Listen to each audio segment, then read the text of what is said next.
say die. Do it. Believe in it. Do it with passion.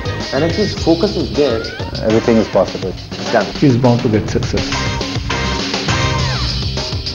Welcome back. You're watching India Inc. Let's bring you more inspiring stories.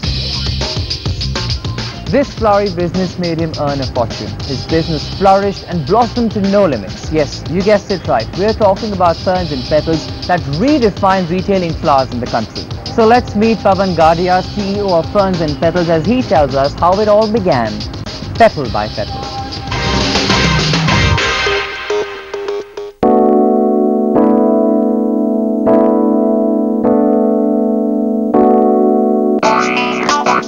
Hi, I'm Pawan Gadia. I'm the CEO of Ferns and Petals.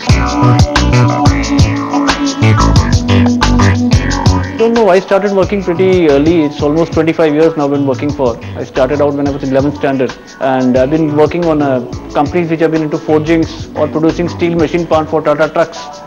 So the last 10 years is what I've been with Ferns and Petals, and I've seen the journey from where we started and to today what we are. Whenever a task was assigned by a superior, okay, this is what you need to do, this is what you need to get accomplished.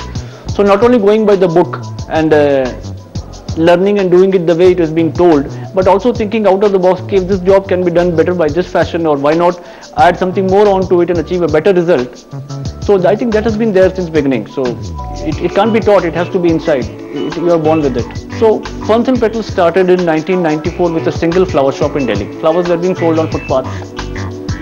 So there was a business opportunity here. He opened a first flower shop out of the market, established it, and slowly it was patronized with a lot of people, and it started growing.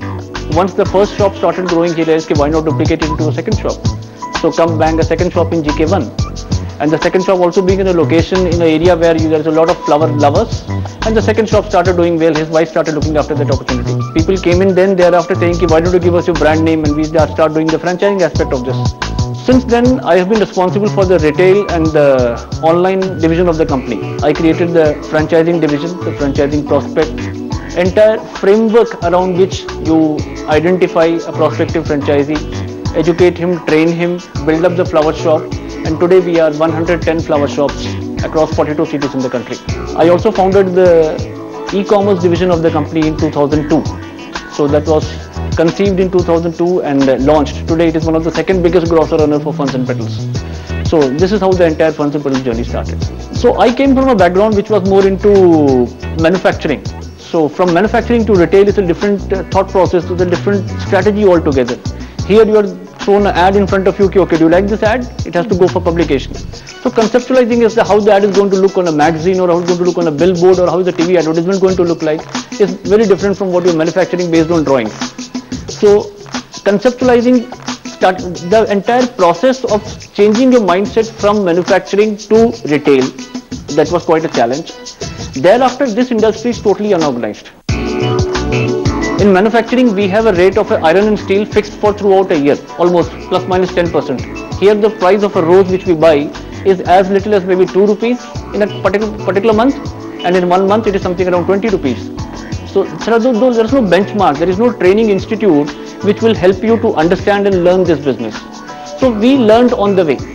We learned on the way the challenges which were there today. Of course they are less now, but even today you don't have a manpower training institute. You have to bring in your own manpower, you will have to train them in your own shops, in your own training center. And for this we not only created our entire in-house activity, we also went abroad and found out which are the best flower training institutes. We got experts from there. We made out the entire curriculum, the syllabus, the subject as to how to make a florist out of a normal guy. This is a very nascent industry. The banks and the institutions do not recognize or understand this particular industry here. So lending out to this without a collateral is a huge challenge.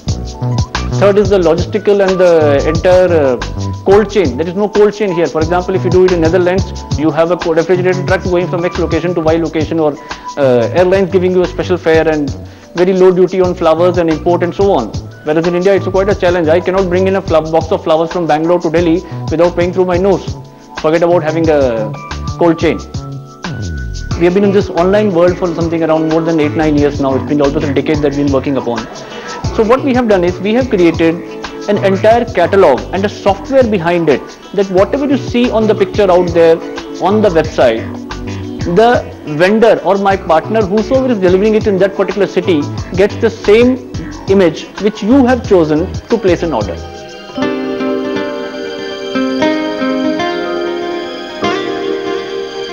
Luckily, we have never faced a dilemma in terms of our growth or our expansion. It has been a very fast-paced journey. We never thought that we are going to reach here when we started. It was in 2007 when we started the 7 flower shops. Okay, how do we multiply these shops? The challenge was that then.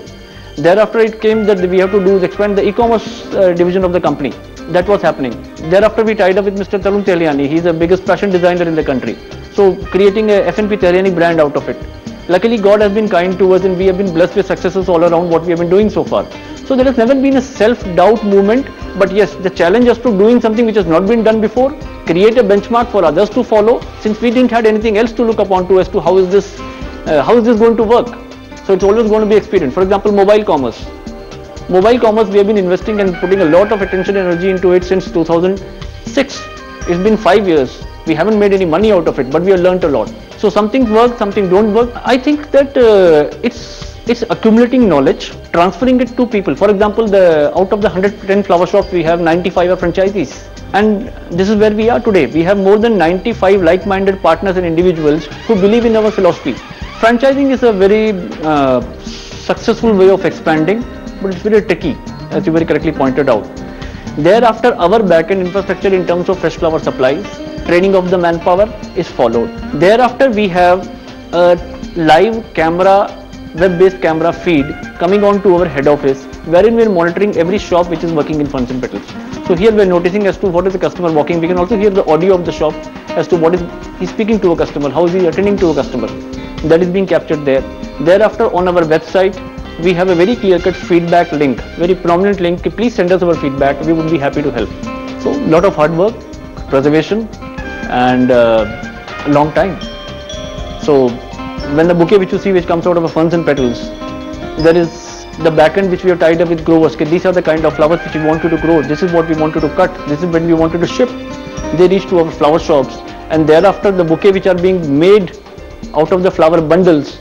The guy who's there, who's making those flowers, are being trained at a flower institute here in Delhi for 2 years. Only then is allowed to go to a flower shop and create the same ferns and petals effect of producing a flower bouquet, whether it is in Coimbatore, a Srinagar, a Delhi or a Mumbai. I always believe in cutting a long story short, come to the point and have the problem solved then, rather than keeping it for another day to come and bother you next time. I would say that believe in your theory, in your vision. Take help from peers and seniors. No harm in that. They have already walked down the path on which you are wanting to walk below. Secure the finances. Don't go out. Plan your P&L first and thereafter jump into a venture without or assuming that this is the money which I have and I'll find more on the way. Never do that. I think if you're able to follow these 3 principles, success will definitely follow. And now let's head across to an entrepreneur rookie who aspires to make it big in the world of business. So here he is, getting us some good tips on making your venture a successful one.